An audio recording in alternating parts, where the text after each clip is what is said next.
Vamos orar? Eu tenho um assunto para falar, e quando eu vejo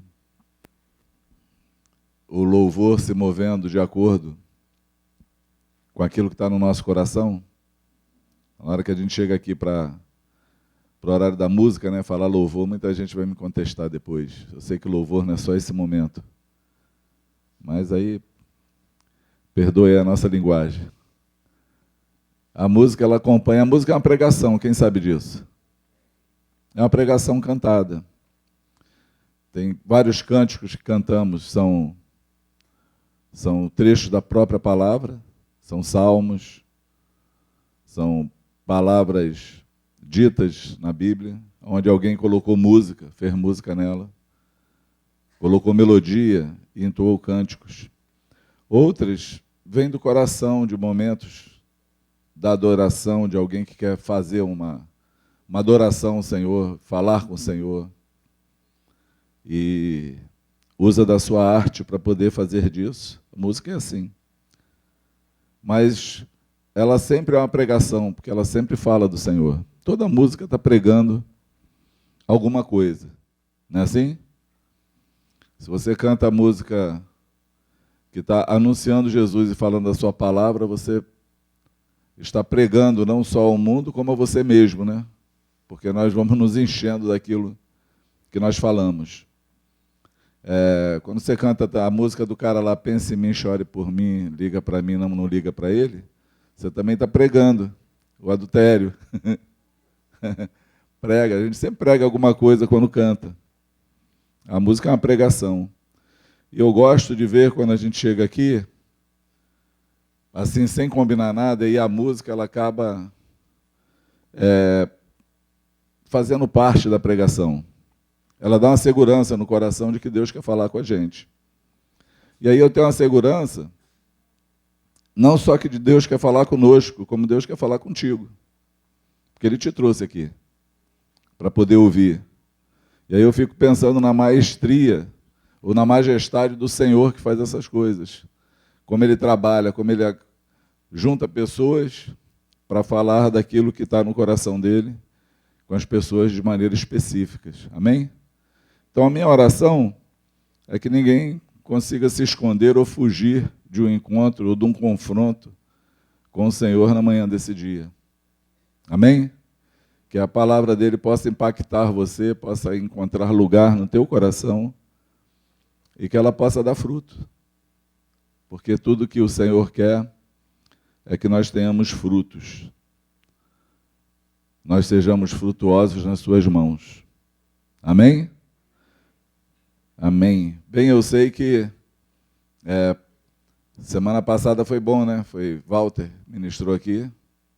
Walter, o tetrarca, não, como é que a gente chama ele? O apóstolo, matriarca, patriarca. Já passou, a gente já não tem mais título, né, para poder honrar o irmão. Eu até pensei dele salvar a gente hoje, que a minha voz está ruim. Falei, de repente a gente faz um repeteco com o Valtão, porque o Walter mandou bem, né? Quem concorda comigo? Amém? É só para animar ele. Deixa eu fazer uma pergunta para vocês, que eu vim pensando. A Bíblia tem um negócio chamado genealogia. É assim que fala? Hein? Eu treinei para falar essa palavra, que eu sempre erro. Eu falo genealogia, mas é genealogia. Uma vez eu fui falar sobre Sansão, e o pessoal me chama de narizeu, por causa do nariz. E Sansão é nazireu. E eu fui para ministrar numa Assembleia de Deus. Aí eu fui lá pensando, não posso errar na hora. Eu não posso errar, não posso errar, não posso errar. Quando chegou lá que me passaram a palavra, a primeira coisa que eu falei foi, Sansão era narizeu. Aí ficou todo mundo olhando para mim, não é possível. Eu tive que quebrar o gelo. Não, irmão, narizeu sou eu. Narizeu sou eu, ele era... Não, narizeu sou eu, ele era narizeu. É isso aí. Vocês viram, dá sempre errado, né? Nunca dá certo. É isso aí. Então a genealogia na Bíblia, ela é interessante que a gente conhece um monte de coisa da genealogia. E aí, por exemplo, a gente sabe, se contém, Neemias, a gente sabe quem era a mãe de João Batista.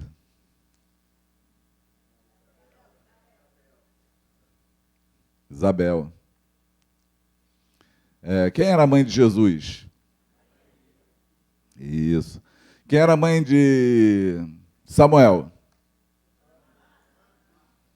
Estou só falando as facinhas, né? Até aí tá tudo mole, né? Até aí tá fácil. A gente vai sabendo de quem era a mãe de Jacó?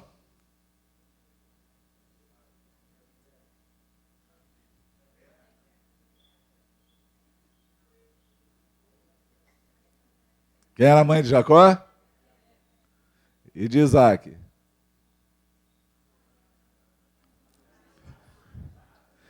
Começou a enrolar, tá vendo? Rebeca, Sara, Sara, Rebeca. Já começou a tumultuar o negócio. Quem era a mãe de Moisés?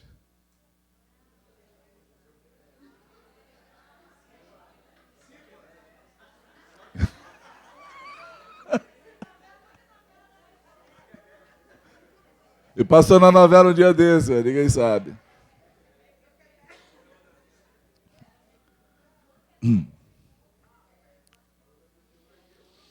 Ó, é possível que a maioria que falou aí só falou porque assistiu a novela da Record. É bem possível. Mas quem é a mãe do pecado? Não, o diabo é o pai.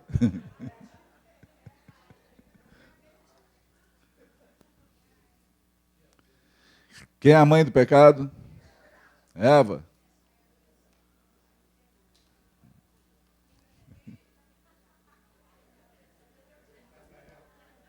Tadinha da Eva. Tiago 1,12 diz assim: bem-aventurado o homem que suporta com perseverança a provação, porque depois de ter sido aprovado, receberá a coroa da vida, a qual o Senhor prometeu aos que o amam. Ninguém, ao ser tentado, diga: sou tentado por Deus. Porque Deus não pode ser tentado pelo mal. E Ele mesmo a ninguém tenta. Ao contrário, cada um é tentado pela sua própria cobiça, quando esta o atrai e seduz. Então a cobiça, depois de haver concebido, dá à luz o pecado. E o pecado, uma vez consumado, gera a morte. É assim que está escrito aí na tua Bíblia? Sim ou não? Então, Tiago está falando assim, bom, feliz é o homem, bem-aventurado quer dizer feliz, que ele suporta com perseverança a provação.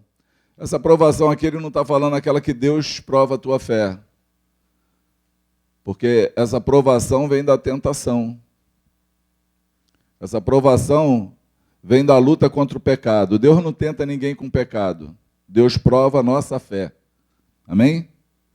O pecado, ele também nos prova. Sim ou não? É uma prova. Porém, Tiago está esclarecendo uma coisa. Toda vez que você está sendo provado, mas é por conta do pecado, então anota no rodapé da tua agenda aí, da tua Bíblia, que essa aprovação ela não vem de Deus.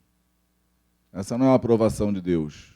Porque Porque toda provação que envolve pecado, ela vem do próprio coração do homem.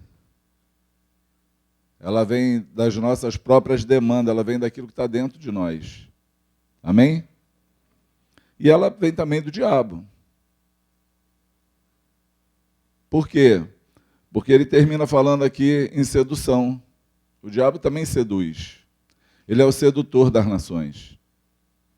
Ele é aquele que seduz e engoda um monte de gente para entrar no pecado. Amém? Então ele está falando assim, irmão, feliz é aquele que passou pela provação. Com perseverança, perseverou até o fim. E depois de ter perseverado, ele foi o quê? Aprovado. Esse vai receber do Senhor a coroa da vida. Receber a salvação. Porque a coroa da vida é a salvação, sim ou não? Amém? E o Senhor prometeu isso para aqueles que o amam. Bom, então ninguém ao ser tentado diga, sou tentado por Deus, porque Deus não pode ser tentado pelo mal e a Ele mesmo ninguém tenta. Ele mesmo a ninguém tenta. Ele não vem do Senhor, ao contrário. Cada um é tentado pela sua própria cobiça. O que é cobiça? Cobiça pode ser o quê? O desejo do coração? Cobiça é aquilo que atrai você. Aí a gente podia usar uma metáfora. Quase saiu uma metáfora. Podia ser uma metáfora, por exemplo, de um pescador que pesca de anzol, ele usa a isca apropriada para o peixe que ele quer pegar. Não é assim? Eu pelo menos, nas vezes que eu saí de trainee aí com o Armando, nas pescarias, tem a isca própria para cada peixe. Tem peixe que só pega com isca viva, né, Armando? Tem peixe que se você não botar uma isca viva, você não pega ele.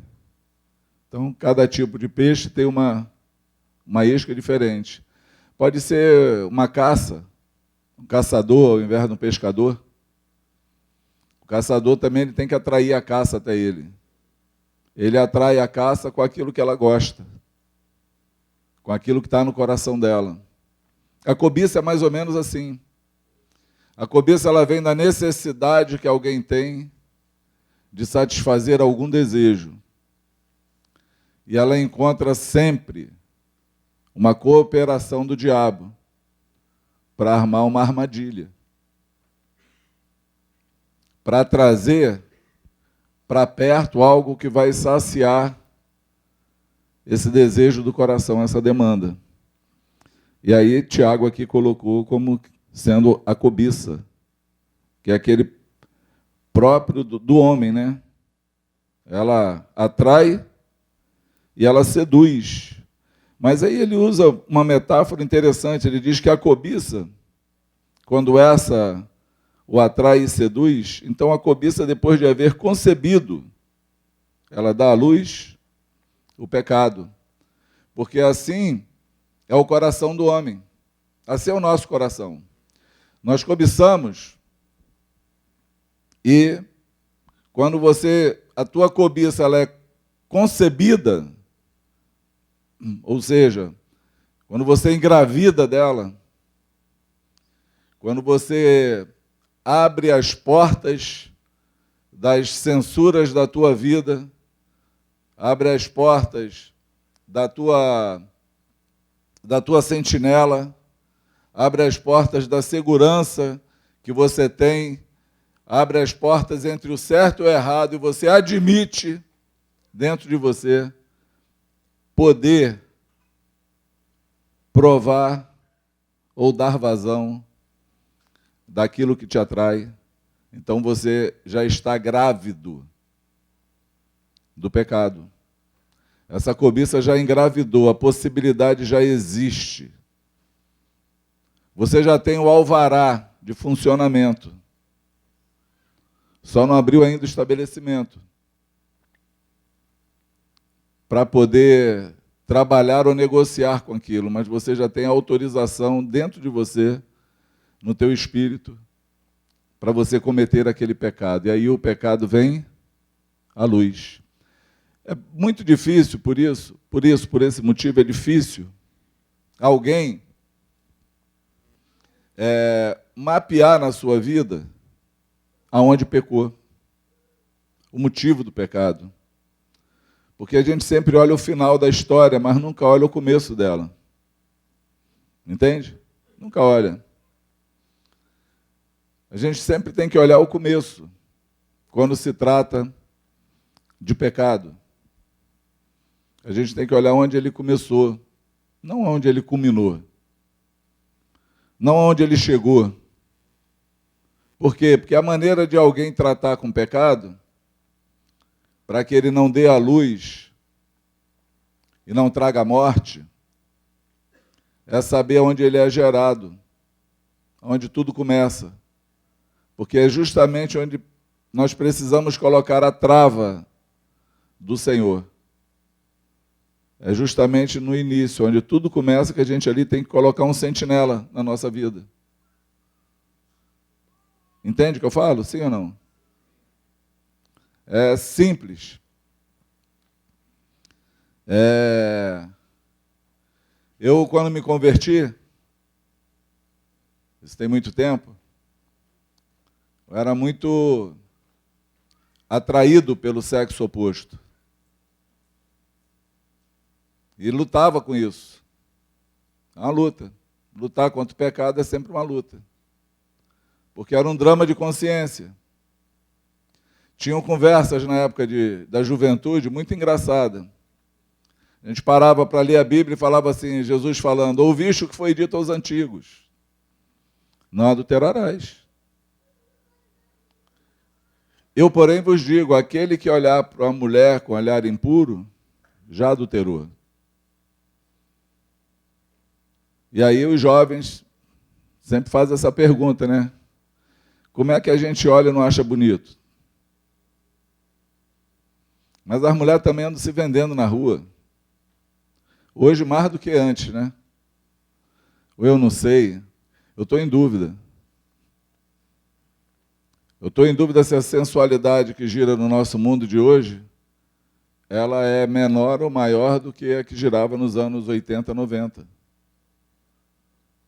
Porque eu acho que isso sempre existiu nessa área.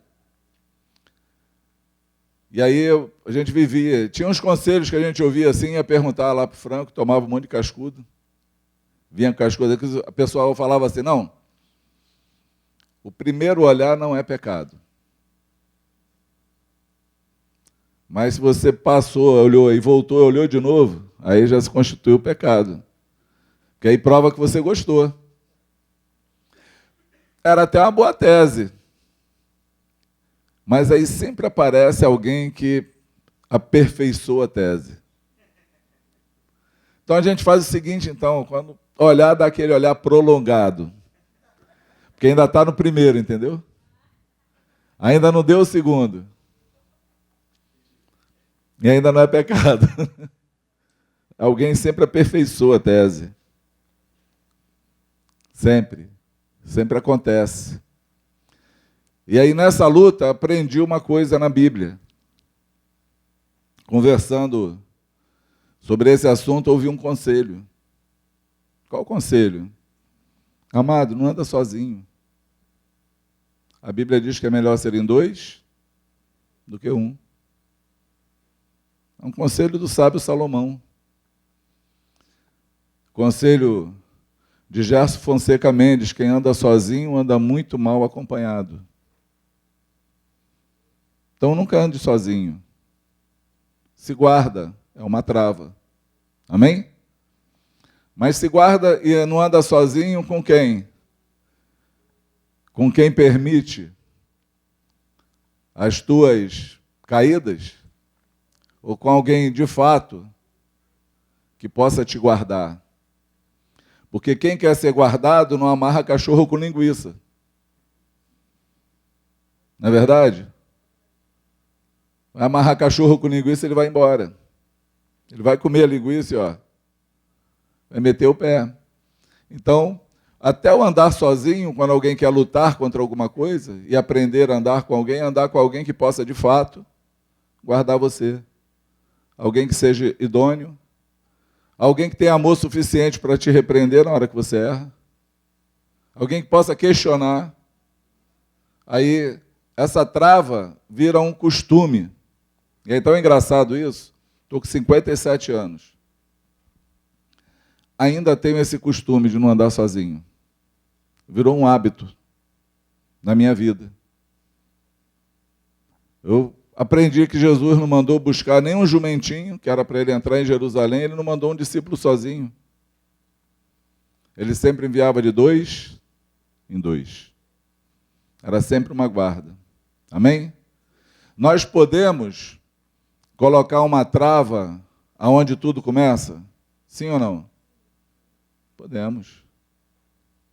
Mas nós só fazemos isso quando nós reconhecemos a nossa fraqueza, a nossa debilidade, e queremos perseverar na provação. Porque perseverar é se manter na mesma posição até o fim, para não querer fazer diferente daquilo que você vem andando, que você quer fazer, segundo o Senhor instruir você. Quem entende o que eu estou falando? Amém? Isso é perseverar no meio das provações. E aí a palavra se cumpre, quando o próprio Tiago diz assim: sujeitai-vos a Deus, resistir o diabo, e ele fugirá de vós. Isso dá um desdobramento muito interessante. Por quê? Porque nós ensinamos muitas práticas aos irmãos. São ensinos de práticas, mas que elas só têm valor quando o desejo do nosso coração é por conta de uma necessidade de querer ser santo. Entende isso? Nós damos, por exemplo, muito tempo também atrás, ensino antigo nosso, nós falamos assim, ensinamos aos jovens a fugir da aparência do mal. Paulo fala isso lá em Tessalonicenses: foge de toda aparência do mal. E o que nós consideramos ser uma aparência do mal na época? Por exemplo, um homem e uma mulher que não são casados andando sozinho. É uma aparência do mal. Ou é uma oportunidade para o mal. Sim ou não? Não é uma regra.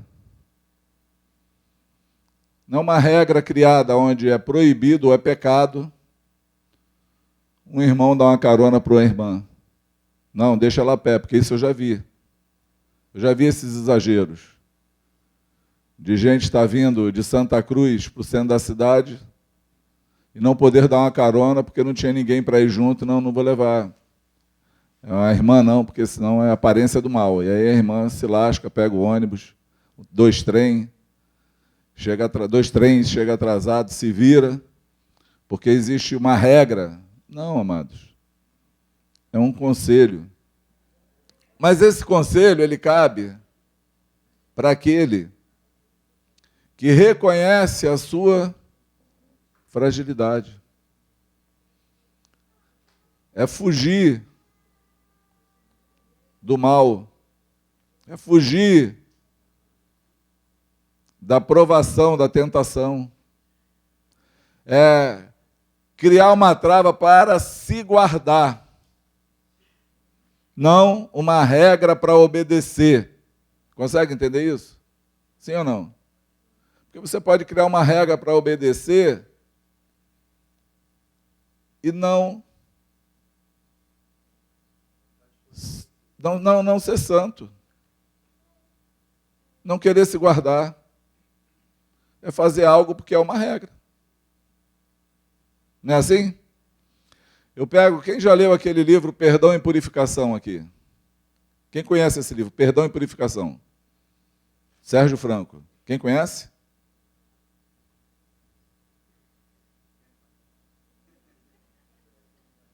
É sério isso, gente? Não, só para eu fazer um censo agora é sério, sem brincadeira. Acorda aí quem está dormindo do teu lado para poder me ouvir. Quem não conhece esse livro, Perdão e Purificação, levanta a mão. Quem não conhece? Muita gente, vocês precisam ler. Tem esse livro aí, Neiva? A diaconisa não está na reunião, gente? Vou arrumar esse livro para a gente ler, pode ser? Vou falar sobre ele. Esse livro, ele conta histórias que aconteceram conosco. Eu acho que a última edição agora, as últimas edições, ele tirou os nomes verídicos dos irmãos que passaram aqueles testemunhos. Hoje mudaram os nomes, não sei o motivo, não conversei sobre isso. Mas antes tinha o próprio nome dos personagens que aconteceram as situações. E aí ele é muito interessante. Por que eu me lembrei desse livro? Porque eu faço parte dessa época que o livro foi escrito. O parte da época onde ninguém tinha ensinado para a gente aquele caminho, a não ser o Espírito Santo. Não existia uma regra para obedecer. Existia um desejo de fazer a vontade de Deus e de querer ser santo. Entende isso? É como a Bíblia. Os irmãos que escreveram os evangelhos, eles não tinham Bíblia para ler, amados. Eles não tinham a cartilha para seguir. Eles dependiam do Espírito Santo todos os dias para saber se mover e o que fazer. Compreende isso? Eles tinham um desejo forte no coração de que era fazer a vontade do Senhor. Eles escolheram seguir Jesus e contavam com o Espírito Santo em cada passo que eles davam na vida. Prova disso, só uma prova na Bíblia para vocês, é que Pedro, depois de ter ressuscitado uma garota, chamada, uma garota, uma costureira, uma irmã que morreu, Dorcas, ou Tabita, chamaram, tem os dois nomes ela na Bíblia, um evangelho apresenta como Tabita, outra como Dorcas. Chamaram Pedro para orar por ela, que ela tinha morrido. Apresentaram as boas obras dela. Clamaram, porque sabiam que Pedro conheceu Jesus, andou com ele, Jesus ressuscitou os mortos. Pedro então ora, e aquela mulher ressuscitada, devolvida à igreja. Passa o seguinte, contínuo, você vai encontrar Pedro saindo dali, indo para a casa de um Simão curtidor. E na hora sexta do dia ele estava orando, perguntando ao Senhor qual o próximo passo. Se fosse nos dias de hoje, estava no Google, no Facebook, no Instagram, tinha um monte de gente arrumando um monte de gente morta para orar, para ressuscitar. Tinha um monte de gente atrás de Pedro e ele se promovendo, eu sou o cara que ressuscitei aquele, mas não era assim. Ele estava lá no alpendre da casa, sozinho, orando para saber qual o próximo passo, para onde eu vou, o que tu queres que eu faça. E aí você vê nitidamente o Espírito Santo levando Pedro para pregar o Evangelho na casa de Cornélios. Ressuscitar agora um morto espiritual, que precisa se converter. Consegue entender isso? Eles não olharam lá para a Bíblia, não, vamos fazer um culto agora de ações de graças. Porque a Tabita ressuscitou. Vamos fazer uma festa o mês todo, agora é roupa de graça para todo mundo, que ela é costureira. Ingratidão, porque ela estava morta e reviveu. Não era isso. Era seguindo o Espírito Santo. Na nossa época era assim também. Nós ouvimos do Senhor uma palavra sobre confissão de pecados. Ouvimos. Tínhamos um desejo no coração de querer ser santo.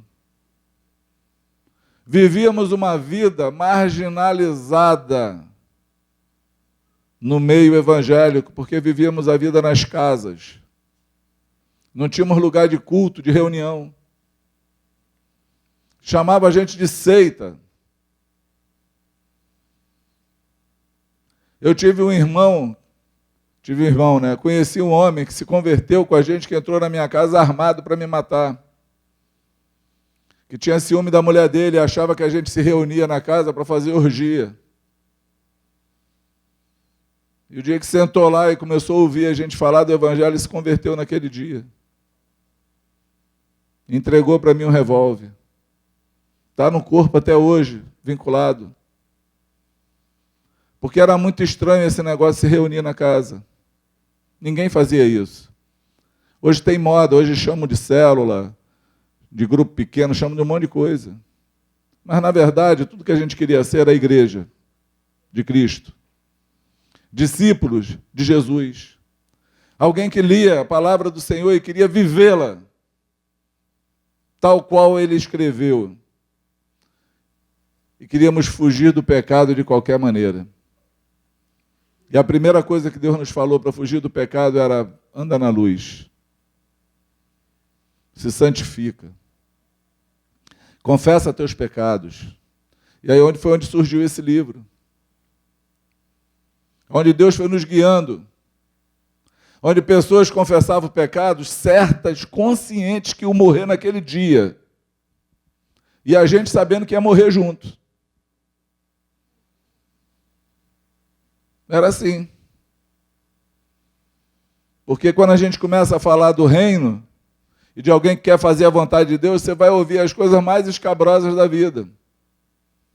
Como está escrito lá da irmã se converter e falar: eu tenho que confessar que eu traí meu marido com o irmão dele, que mora no mesmo quintal da gente. Só que ele é ímpio e brabo. E trucado, que tinha que ser forte, né? Se fosse fraquinho, a gente nem ia orar. E aí todo mundo olha assim, um para a cara do outro: e agora? O que a gente faz? A palavra diz que a irmã tem que confessar ela: ele vai me matar. Aí tá bom, amada. Mas se você morrer, vai morrer por conta do nome de Jesus. Não tem morte mais gloriosa que essa. Mas você vai comigo. Ai, meu Deus, eu vou morrer com ela. Era assim, porque a gente fala, né? Bota fé no coração da pessoa e ela fala assim: não, mas tu vai comigo. Aí tu, ih. Ah, é? Aí eu lembro que nessa época eu liguei e pedi ajuda para o Franco. Franco, no dia lá da restauração, né? Franco, vai ser hoje a restauração e tal, vem para cá ajudar a gente. Ele: amado, eu estou aqui orando por você. O Senhor é bom, estou aqui na contenção, estou na retaguarda. Vai lá, que Deus é contigo. Eu, muito amigo. Mas as coisas maravilhosas, amados, que nós vivemos. Fantásticas. Como não era uma regra, ninguém sabia o que fazer.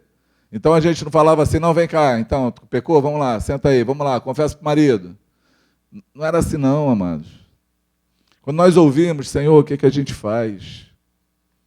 Me dá uma palavra. Como é que vai ser? Como é que vai ser essa restauração? O cara é ímpio. E aí Deus dá uma palavra assim, como maçã de prata em bandeja de ouro. É a palavra certa, dita no tempo oportuno. Aí pelo Espírito Santo a gente entende: tem um momento certo. Tem a hora certa. Tem a hora de Deus. Senhor, nos dá essa hora. Vamos começar a orar. Irmã, vamos orar. Deus vai dar o start. Deus vai dar o tempo. Deus já conhece teu coração, tu quer falar, agora vamos orar pelo tempo. Todo mundo orando, todo mundo com medo de morrer. E orando ao Senhor, clamando ao Senhor. E aí tem uma reunião, um pastor que já faleceu, Mário, como é que é o nome do cara? Hein? Myles Monroe. Trouxeram o cara aqui na UERJ. Aí a gente pegou lá em Campo Grande, arrumamos um ônibus, botamos todo mundo dentro do ônibus, para Campo Grande. E nessa quem foi? O marido da irmã. Foi lá para ver qual era. Legal. Chegamos lá, a palavra do irmão nem foi evangelística. O cara estava falando que Deus tem propósito em tudo. É um tema que ele sempre pregou. E aí eu lembro dele falando lá, e o cara traduzindo. A abelha tem um cabelinho na perna, aonde quando ela planta na flor, o pólen pega nos cabelinhos da perna dela, ela leva para não sei onde. Deus tem propósito para tudo. Eu estava lá ouvindo onde o cara quer chegar, eu não sei. Eu sei que na hora que fizeram o apelo, o marido da irmã foi. Chegou lá, entregou a vida a Jesus. Aí eu olhei para ela assim, já na reunião, falei, ó, chegou a tua hora. Se prepara. O Senhor está guiando o caminho. O Senhor é conosco.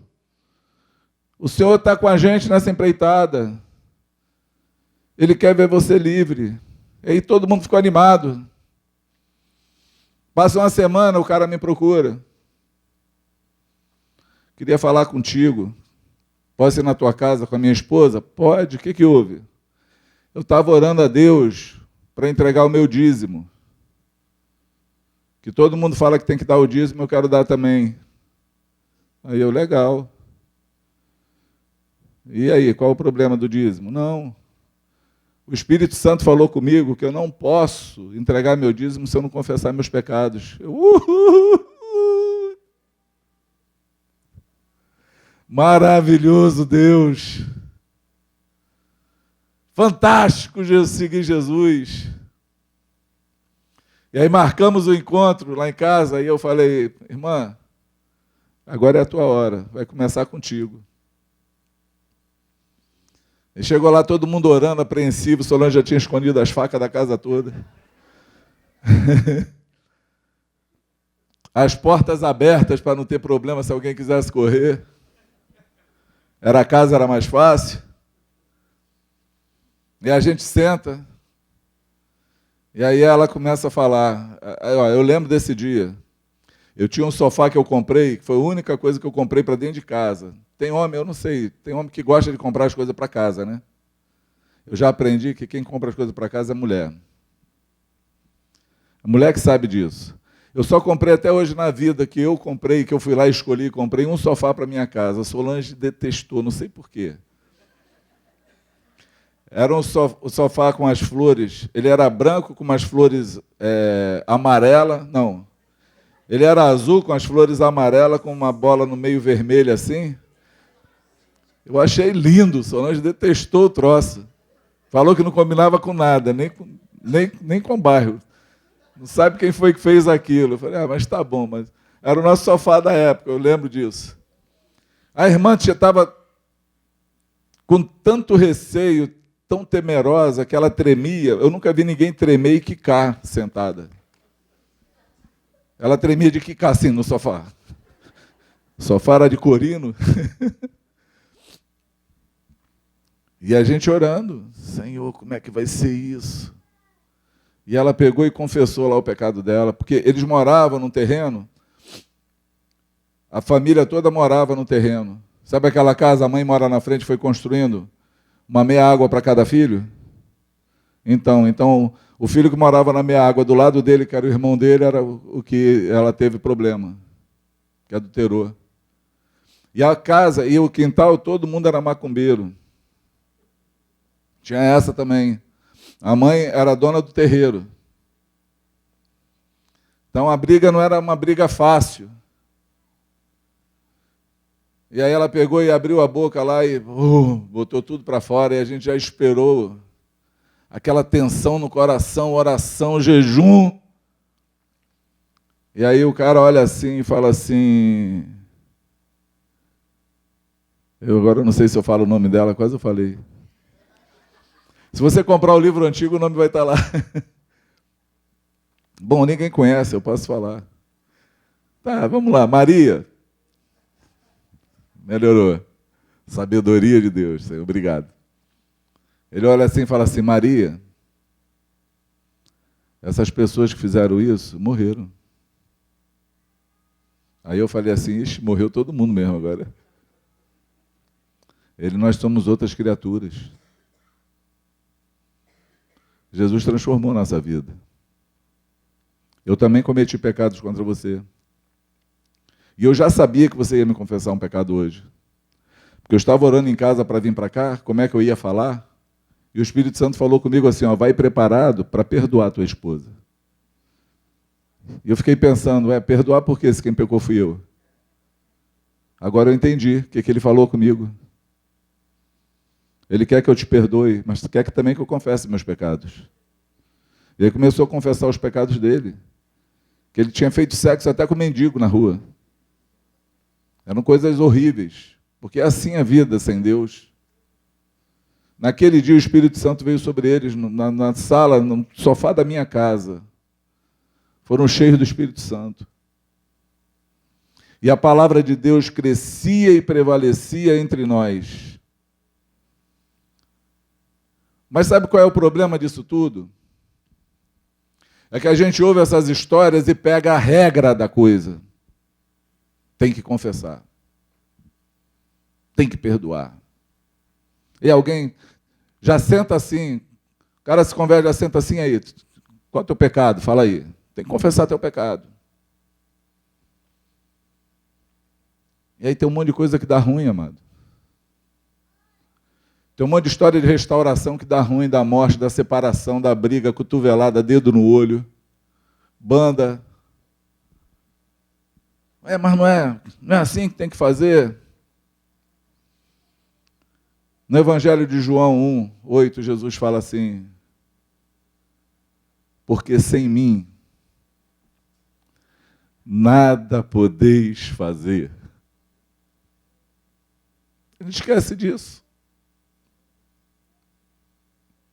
Nós esquecemos que nós precisamos do Espírito Santo para tudo. E no nosso coração tem que ter o desejo, o querer de fazer o certo.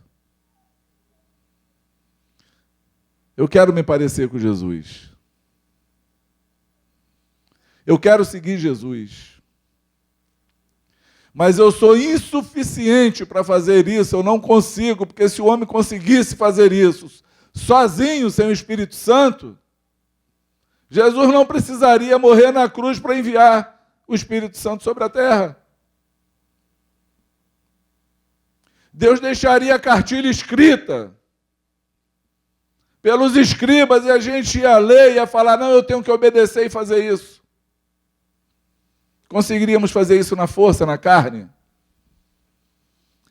Eu queria falar para você hoje, é impossível. É impossível. Nós precisamos do Senhor. Nós necessitamos do Espírito Santo. Nós precisamos de profundidade com Ele, de intimidade com Ele, precisamos de oração, precisamos de determinação dentro do nosso coração de querer fazer a sua vontade. Nós precisamos ter a consciência que nós temos que escrever a história de Deus através das nossas vidas. Não é ficar lendo a história daqueles que fizeram, que caminharam com Deus, daqueles que a gente não vai conhecer, se nós não quisermos também escrever a nossa história. Quem consegue entender o que eu estou falando? Amém? E aí nós temos que começar a tratar das cobiças que há em nós. Como fazer isso, amado? Reconhece a tua fraqueza. e pede ajuda ao teu Deus. E conta com a ajuda daqueles que querem andar como Jesus. Porque tem sempre alguém querendo andar com Jesus.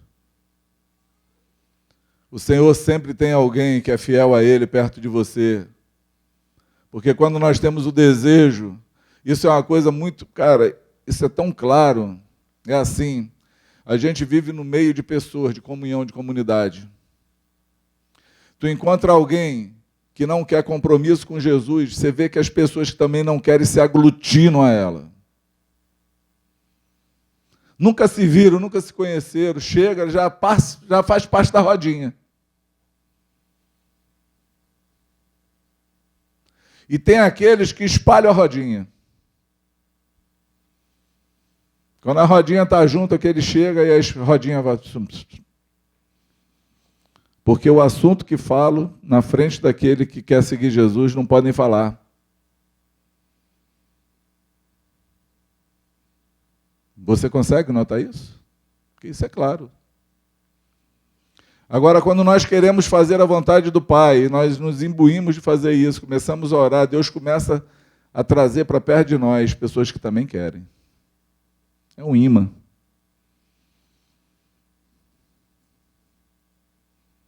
É um imã, é uma coisa que atrai.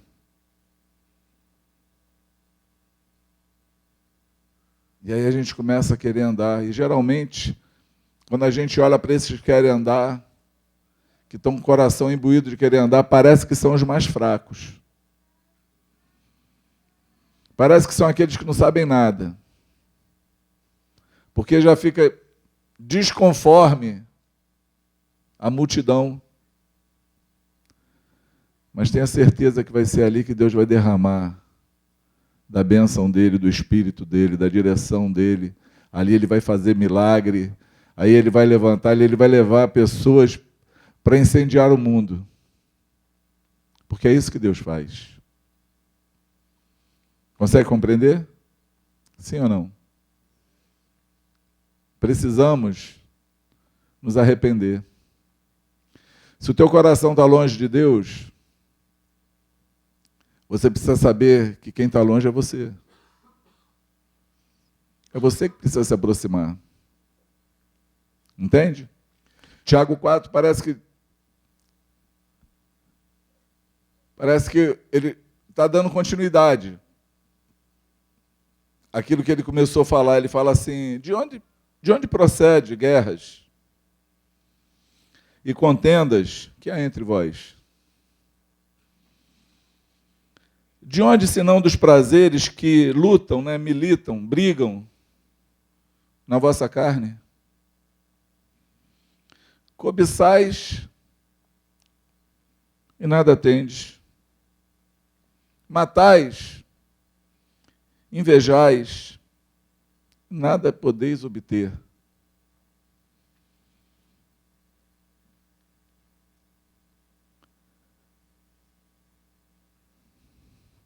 Viveis a lutar e a fazer guerras. Nada tendes porque não pedis. Pedis e não recebeis porque pedis mal, para vos esbanjardes em vossos próprios prazeres. Está falando assim, de onde vem a guerra, as contendas, as brigas que há entre vocês? Senão das próprias paixões e cobiças do coração de vocês. E ele está falando que cobiças são essas. Ele fala, vocês invejam, vocês lutam, fazem guerra, e pedem a Deus, oram, mas não recebem, porque vocês pedem mal. Vocês pedem para satisfazer a carne de vocês, o desejo de vocês, aquilo que vocês querem fazer, aquilo que vocês necessitam para esse mundo. Isso não tem nada a ver com Deus. Isso não tem nada a ver com o Espírito Santo, com proximidade dele, com querer ser santo, com querer seguir Jesus, com querer mortificar a carne. Vocês não pedem nada disso. Vocês só pedem as coisas para ter uma vida regalada sobre essa terra. Ele fala, e aí vocês pedem, não? Recebem. E aí ele está falando aqui agora com a igreja. Que é a igreja que está fazendo isso. Ele fala assim, infiéis. Porque você pode ser um servo fiel. Todos aqui somos servos do Senhor, sim ou não? Amém? Mas você pode ser um servo fiel, como você pode ser um servo infiel. Não quer dizer que você não seja servo. Entende o que eu falo? Que alguém pode querer agora se vangloriar. Não. Eu sou servo do Senhor. E aí eu tenho que viver, né, me locupletar das coisas que Ele faz. Eu tenho que participar das benesses, daquilo que Jesus falou do reino.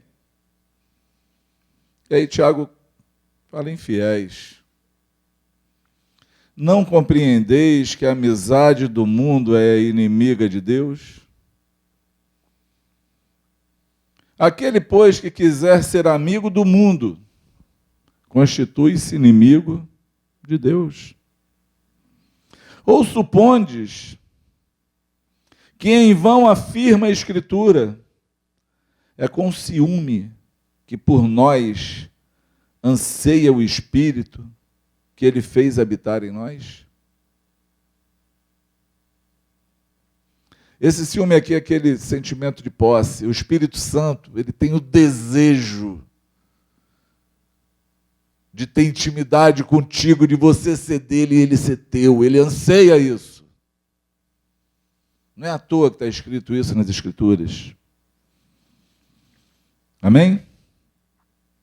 Aí ele fala, antes, ele dá maior graça, pelo que diz, Deus resiste aos soberbos, mas dá graça aos humildes. Sujeitai-vos, portanto, a Deus, mas resisti ao diabo, e ele fugirá de vós. Começa a fazer sentido a Escritura? A cobiça. Sujeitai-vos, portanto, a Deus, mas resiste à cobiça. Resiste à isca. Resiste às coisas que estão te atraindo para quebrar o teu caminho. Resistir ao diabo, e ele fugirá de vós. Chegai-vos a Deus, e ele se chegará a vós outros. Purificai as mãos, pecadores, e vós que sois de ânimo dobre, limpai o coração.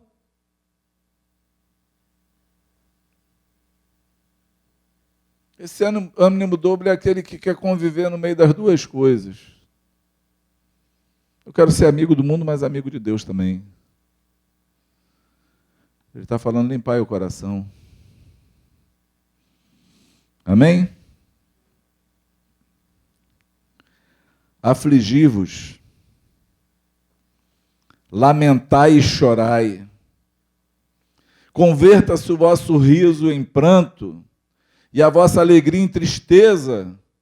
Humilhai-vos na presença do Senhor, e Ele vos exaltará. Amém? Nós precisamos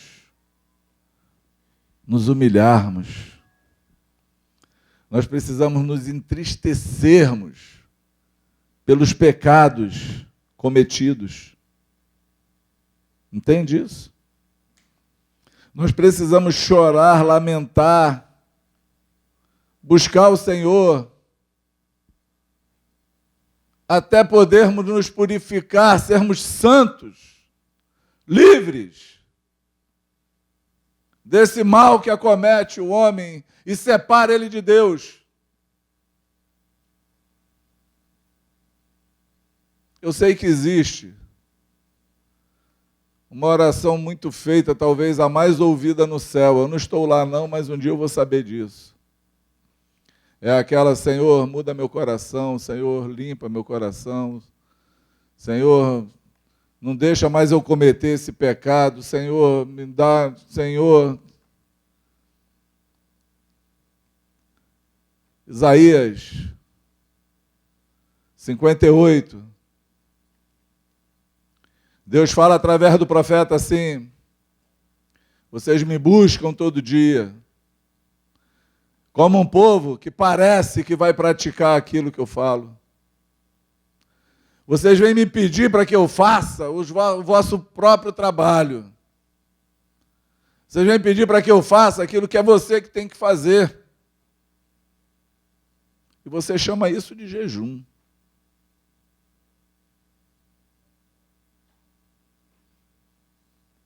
Seguir o Senhor começa numa consciência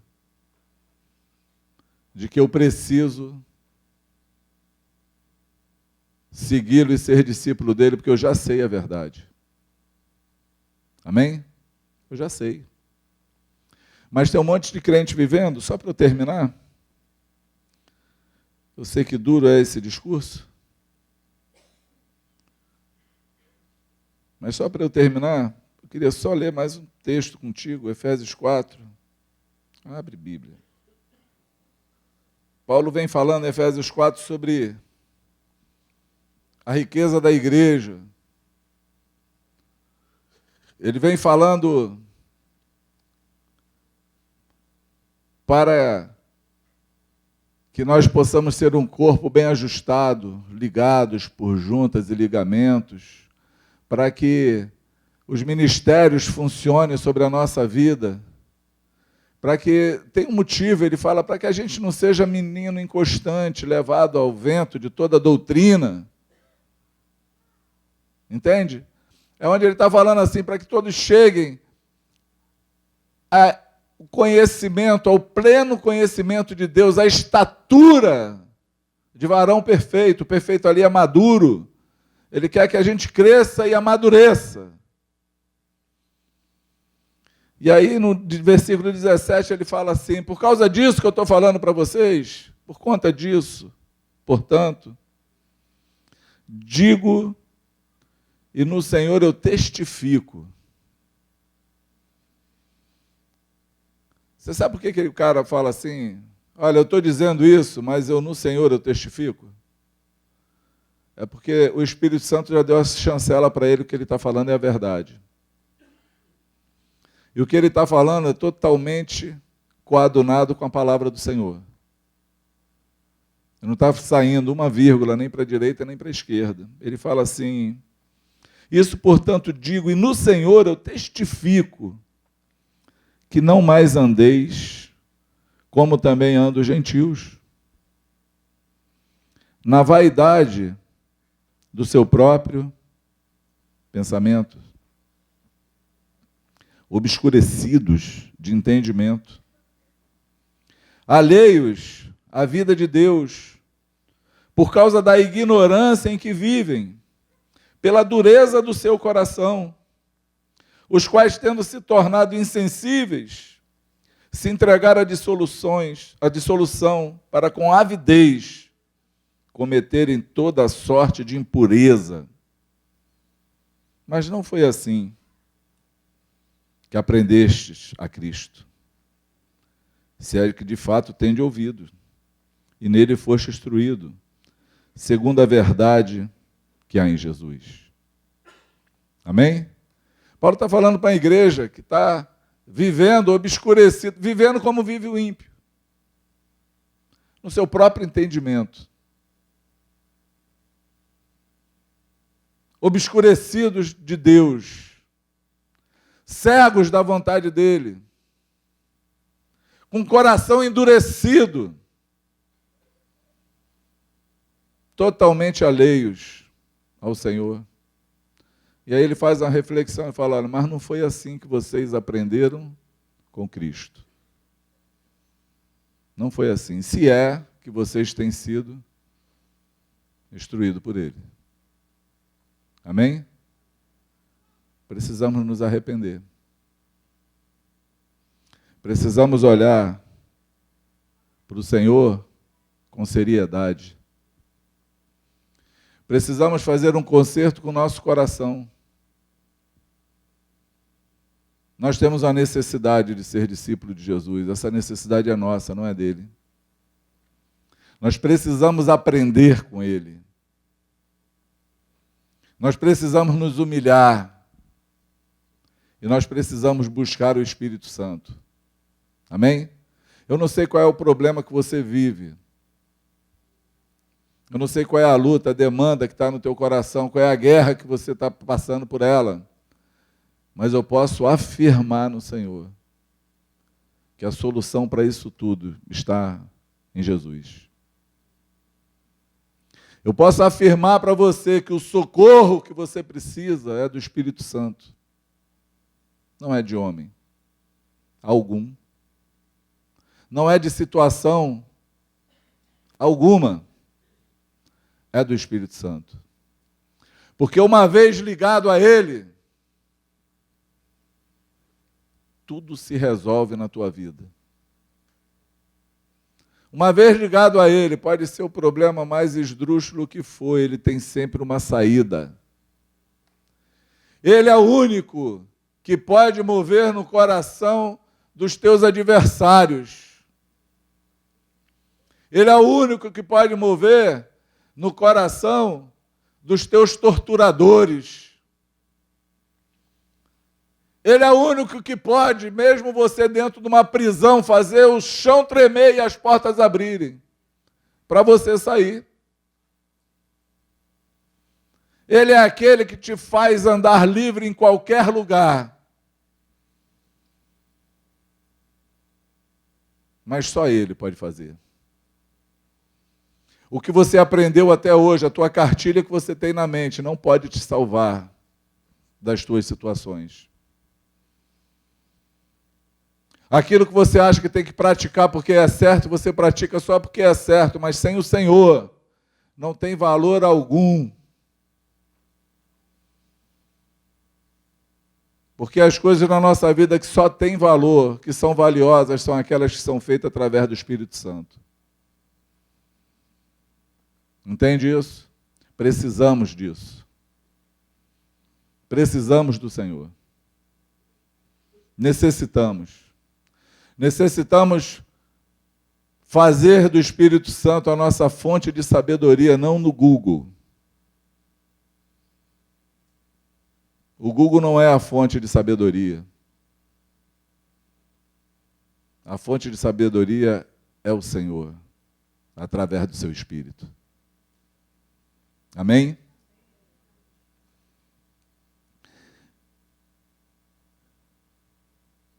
Eu não sei se devo, mas vou falar. A minha filha, Raquel, teve um bebezinho chamado Giovana. Fez um exame do pezinho. E o resultado veio muito ruim. Num nível muito alto.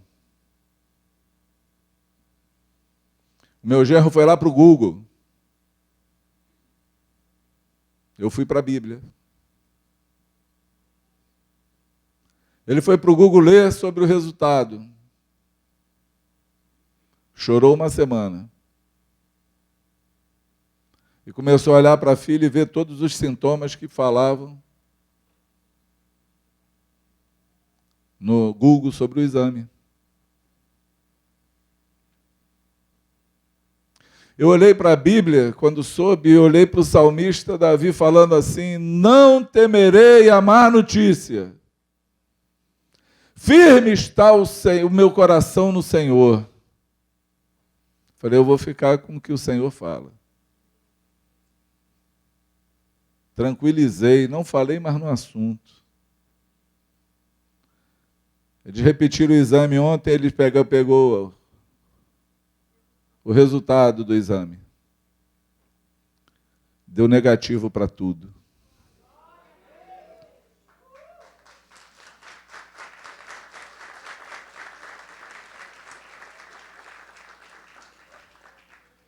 A fonte de sabedoria e a fonte da solução para todos os problemas, qualquer um que seja, está no Espírito Santo. Você precisa ter proximidade com Ele, porque mesmo que esteja morto, Ele pode dar vida. Mesmo que esteja faltando tudo, Ele pode fazer você prosperar no deserto. Mesmo que você esteja com fome, Ele pode fazer com que a tua botija não acabe, nem o azeite, nem a farinha acabe na tua lata. Ele tem poder para, quando não tem recurso nenhum, Ele enviar os corvos para poder sustentar você. Ele é poderoso, só Ele pode fazer. Precisamos olhar para o Senhor. Precisamos voltar à prática das primeiras obras. Precisamos não querer se estribar no nosso próprio conhecimento, nem na nossa própria força, nem naquilo que nós temos, que nós precisamos do Senhor todos os dias, a todo momento, a toda hora. Nós precisamos do Espírito Santo, assim como precisamos do ar para respirar. Nós precisamos dele. E se tem um lugar onde você pode consertar tudo na tua vida, é voltar aos braços do Senhor. É falar para Ele: Senhor, hoje eu me arrependo de tudo que eu tenho feito, eu quero voltar para as tuas mãos, porque tu pode fazer. Tu pode transformar qualquer coisa, Senhor, tu pode dar jeito nessa vida toda errada. Tu pode dar jeito nos meus resultados que foram ruins. Tu pode dar jeito, Senhor, no meu pecado, porque Jesus morreu por ele.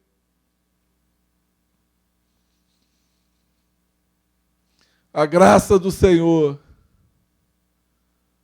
ela está disponível para todo aquele que é humilde, para todo aquele que se humilha e o busca, para todo aquele que faz dele a fonte da sua vida.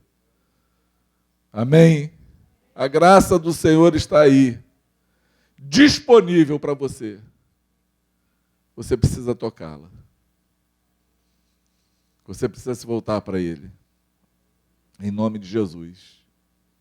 Amém? Vamos orar?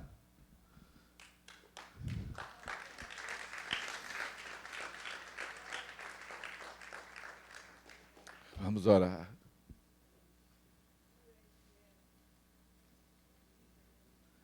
Tu és fiel, Senhor. Tu és fiel. Tu és fiel. Oh, Jesus.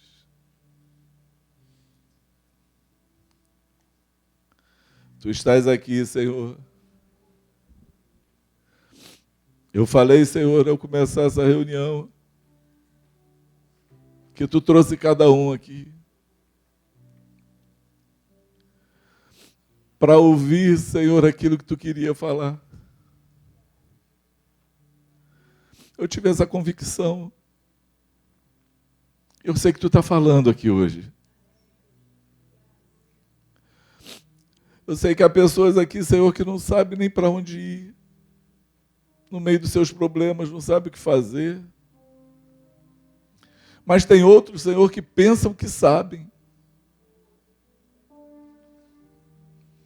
Que estão dando jeitinho, Senhor, com a sua inteligência, com os seus recursos, com a maneira de fazer. Estão achando que sabem.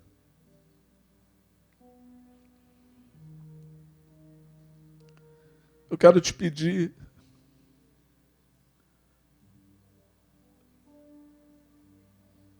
derrama hoje, Senhor, mais uma vez, do Teu doce Espírito. Porque, Senhor, um lampejozinho Teu, uma fagulha, vai incendiar a nossa vida. Vai fazer com que nós voltemos e tornemos o nosso coração Teu, Senhor.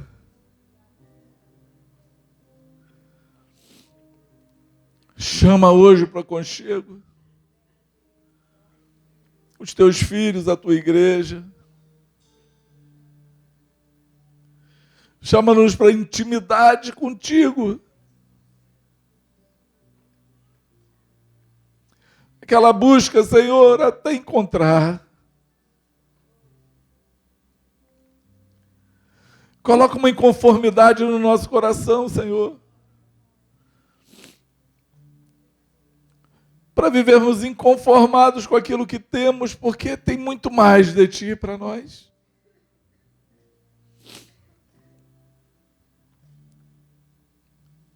Eu não aceito, Senhor, viver numa geração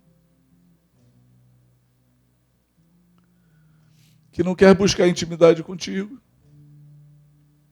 Eu preciso ser um instrumento nas Tuas mãos para incendiar, Senhor, a Tua igreja. Para incendiar pessoas, para anunciar, Senhor, um poder maior, Senhor, do que o poder de uma explosão atômica. Um poder nunca conhecido sobre a terra, o Teu poder.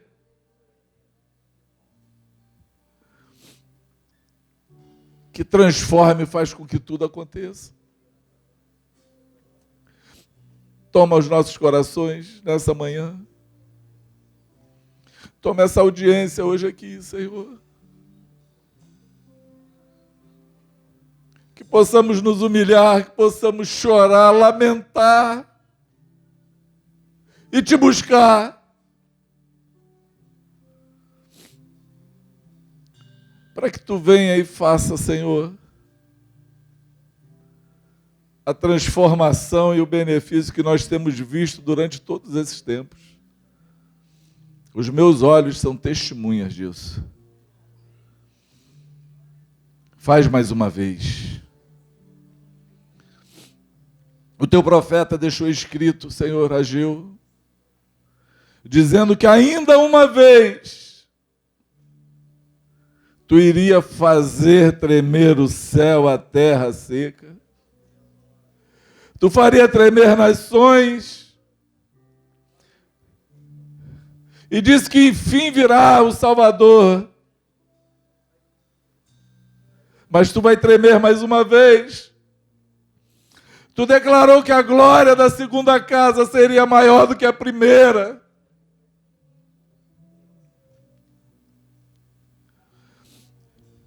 Restaura essas casas que estão aqui hoje.